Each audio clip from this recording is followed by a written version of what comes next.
How to make Spotify louder. Hey everyone, welcome back to our channel. In today's video I will guide you on how you can make Spotify louder, so make sure to watch the video till the very end. So if you would like to make Spotify louder, it's actually quite very simple to do so.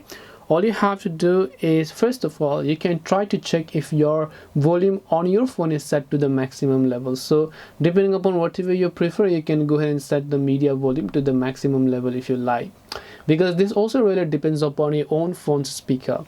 But if the other volumes are loud enough and only low on Spotify, then you can just try to open the Spotify app first, then tap the profile icon from the top left of the screen here, then tap on the option called settings and privacy and tap on it.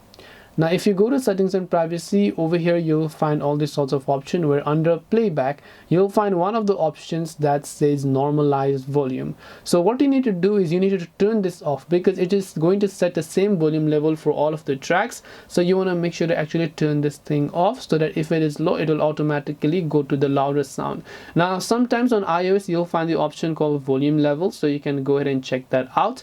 After you've done that, you can scroll down to the bottom of the screen and then also try to select other options here. So here you can see equalizer control panel. You can go ahead and turn it on. You can go to Wi-Fi streaming. You can set this to high, and mobile streaming also you can set this to high. Once you set the quality to high, the quality are going to be automatically louder, and this way you should be able to make Spotify louder. Hope this video is very helpful. If you have any questions, feel free to leave them down. Thank you for watching till the end of this tutorial, and see you soon in the next video.